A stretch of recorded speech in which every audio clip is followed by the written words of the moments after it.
শুভশীল আশুলিয়ার চক্রবর্তী এলাকায় KEC fashion লিমিটেডের সুইং অপারেটর পদে কর্মরত ছিলেন। ঝিনাইদহ জেলার সদর থানার মনোরিয়া গ্রামের বিকাশ শীলের ছেলে। পরিবারের সঙ্গে আশুলিয়ায় জিরানি বাজার এলাকায় একটা ভাড়া বাসায় থাকতেন।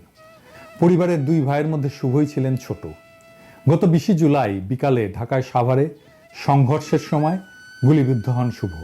পরবর্তীতে চিকিৎসাধীন অবস্থায় 23 জুলাই ভোর 5:04 দিকে শুভর মৃত্যু হয়। ঘটনার আগের দিন ধামরায়ে মামার বাসায় বেড়াতে যান শুভশীল।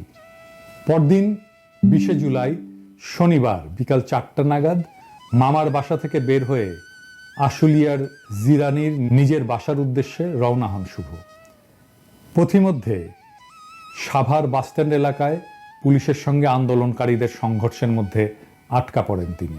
এ সময় গোলাগুলির মধ্যে প্রাণ বাঁচাতে পাশের একটা মার্কেটে আশ্রয় নেন শুভ।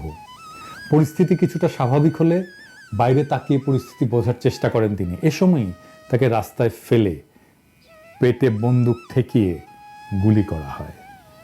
গুলিবিদ্ধ হওয়ার পর শুভ ওই অবস্থাতেই রাস্তায় পড়ে থাকা অবস্থায় মায়ের নম্বরে ফোন দেয়। তখনও শুভর জ্ঞান ছিল।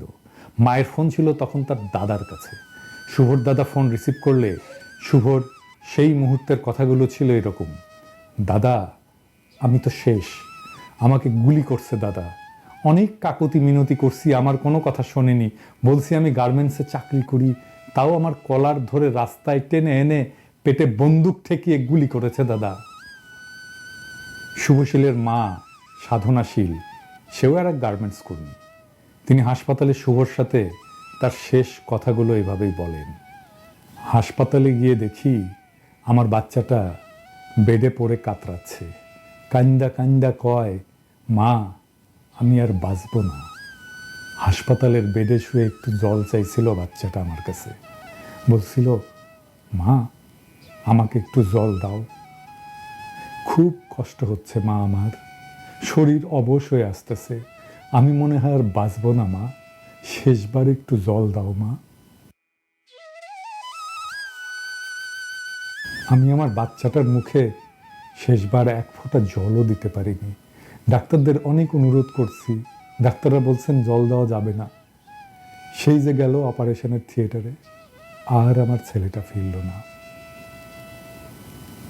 আমার ছেলের পেট ফুটা হয়ে গুলি ঢুকে আর এক দিক দিয়ে বের হয়ে গেছে। কি কষ্টটাই না হয়েছে আমার মানিকের।